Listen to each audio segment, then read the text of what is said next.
If you're on a mission to declutter your home, hold on a moment. You need to check out this video first. Often we dive into tidying up with the best intentions, but things don't go as smoothly as we'd hoped. It can be much more challenging than expected, and we often find ourselves tangled in the decluttering process. Here are 8 common mistakes you might be making while trying to organize. And stick around. I've saved the most valuable tip for the very end. Before we dive into the video, don't forget to hit the subscribe button to support me in making more awesome videos. Now, let's get started. One of the most common mistakes when it comes to decluttering is waiting for the perfect time to start. Many people think they need a long weekend or a large block of free time to thoroughly clean and organize their home. For example, you might plan to tackle your entire closet on a future weekend, only to find that other commitments or unexpected events keep pushing it back.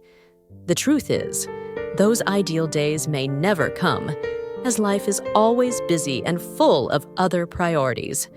This procrastination leads to an increasingly cluttered home and can make you feel more overwhelmed every time you think about cleaning. Instead of waiting, start with small and manageable tasks each day. For instance, you could dedicate 10-15 minutes each day to sorting through a single drawer, organizing a bookshelf, or clearing out a small section of your garage. These small steps, like sorting through your kitchen utensils or tidying up your entryway, will help you maintain order without feeling overwhelmed. Mistake number 2 when decluttering is focusing on the clutter of others, like your spouse, rather than addressing your own belongings first. Instead of managing your own clutter, you might find yourself worrying about how to get your husband to declutter his things. For example, you might be frustrated by your husband's disorganized workspace while ignoring the clutter piling up in your own closet. To avoid this, start by decluttering your own items. For instance, if you have a wardrobe full of clothes you no longer wear, begin by sorting through and donating them. Once you show the benefits of your own decluttering, your husband might be more inclined to tackle his own clutter. By setting an example and demonstrating how decluttering improves your space and reduces stress, you can encourage others to join in without forcing them. Mistake number 3.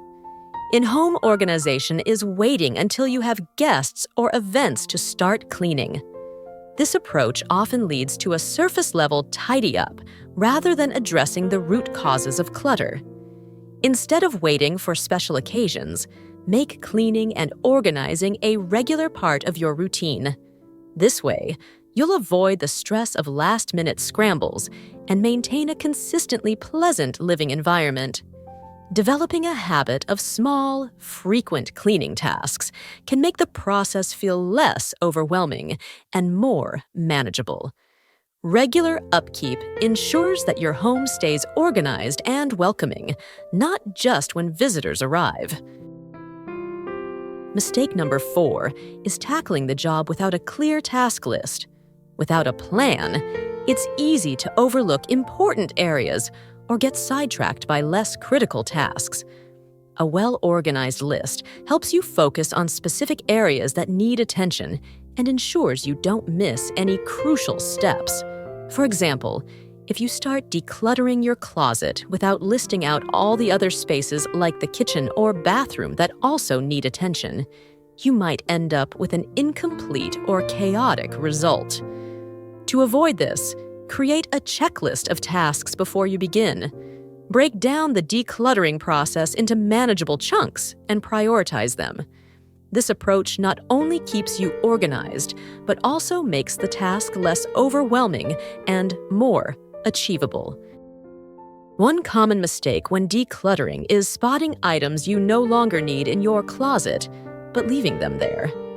I used to do this too, but here's my new approach. Whenever I find a piece of clothing that doesn't fit or appeal to me anymore, or something my child has outgrown, I immediately remove it and place it in an outbox. This outbox can be any container that suits your space. Mine is tucked away in the cupboard under the stairs. As soon as I come across something to let go of, I toss it in the outbox. When I'm heading into town, I grab a bag, fill it with the outbox items, and drop them off at a charity shop. Incorporating this small habit into my daily routine makes decluttering much simpler. If you leave things in your closet or your children's closet, they'll likely stay there, gathering dust and clutter. Since I'm often busy and forgetful, being proactive and keeping a designated spot for unwanted items ensures I stay organized. This method keeps my decluttering efforts on track and my home more manageable. Another mistake when decluttering is not having a plan for where to take your unwanted items. It can be overwhelming to see all the things you've decided to part with and not know what to do with them. Simply throwing them in the trash isn't a good option. It's wasteful. Fortunately, there are many places where you can donate, recycle, or repurpose your clutter. Having a clear system and knowing your options can make the decluttering process more manageable and help you stay committed. I recommend looking online for local recycling centers, donation sites, or resale options. Here are some alternatives to consider. Thrift stores. Great for donating gently used items.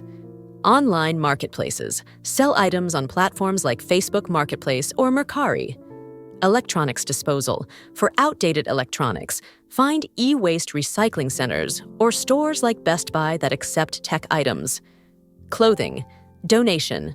Organizations like Goodwill or local shelters often accept clothing, bedding, and towels. Some community centers also offer textile recycling programs. Pet shelters. They may need old towels, blankets, or other supplies. Book donations. Donate books to local libraries, schools, or community centers. Having a plan for your unwanted items ensures they leave your home in a responsible and sustainable way. Next is believing that sentimentality requires you to keep everything. Many people justify holding on to old items by saying they hold special meaning or are tied to precious memories. However, the truth is that memories don't reside in objects, but in your mind and feelings. Instead of hoarding everything, focus on preserving meaningful memories in a more significant way. For example, you can take photos of sentimental items or keep them in digital albums. This way, you can still enjoy the memories without keeping all the physical items.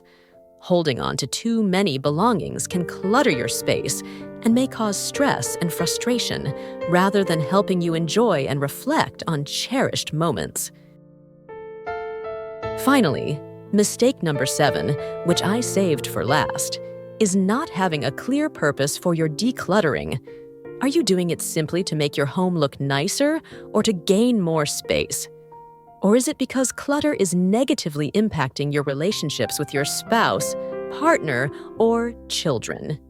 Maybe you want to reduce the time spent on cleaning and organizing, or you wish to free up time for activities that matter to you, like hobbies, reading, or watching your favorite TV shows, rather than feeling overwhelmed by the mess around you.